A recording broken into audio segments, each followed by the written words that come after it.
Are you really going to hang my portrait in the museum? Really think it'll be good enough? I think it will be.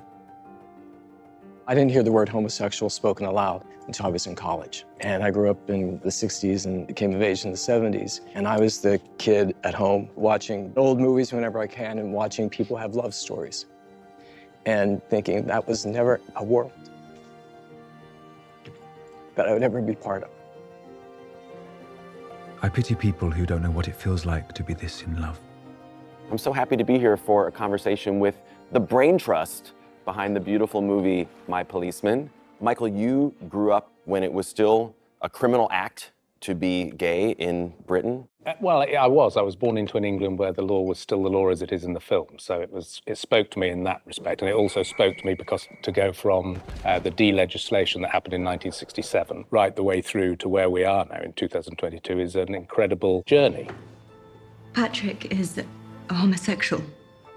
You have to be careful saying such things. He's in Venice with my husband. This is not a British story. It is in the sense that it's about British characters, but this is a story about people who are being discouraged from love.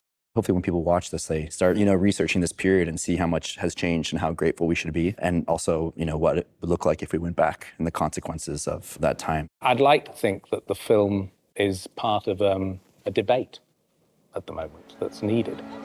Almost didn't recognize you. Been a while since you came around to the house. I've been at teacher training college. I'm a policeman now. I heard.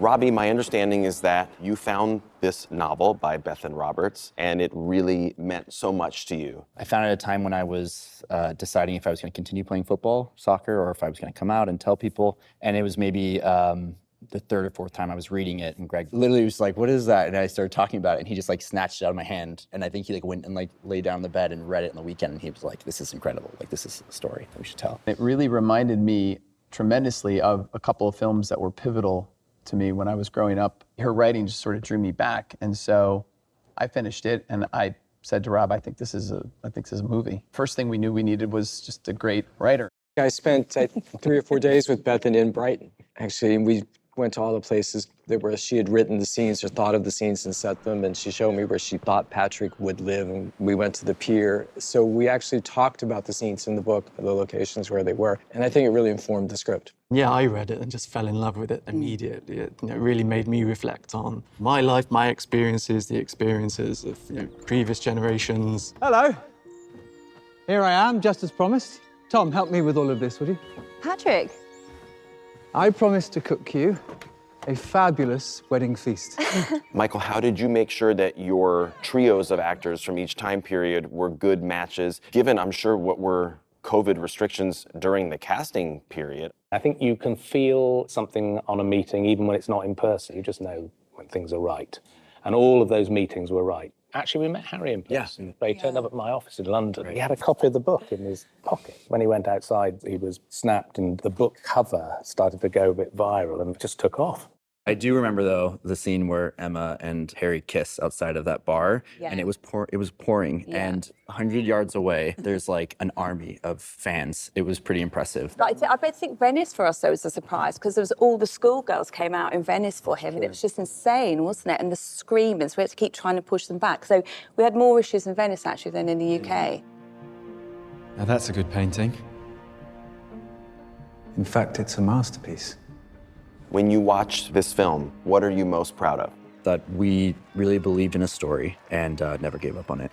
It's a film at the end that's about hope. I think what the movie says is that love is a radical act. It's a radical political act to love. And it's actually the most dangerous thing that you could do.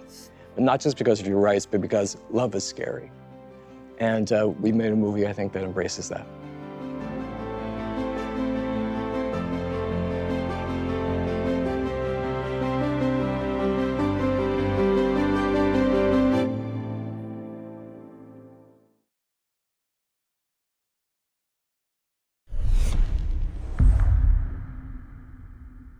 Whoa, oh my God. I see the See you later. We have to try everything. Drink. Hello. Keeping this for later. I don't care about the show. I just want a good blooper reel. I want to learn science. You guys are gonna make me look like I'm in the show, right? You're gonna put in the effects. Replace the green. I don't wanna look like an asshole here. Sorry.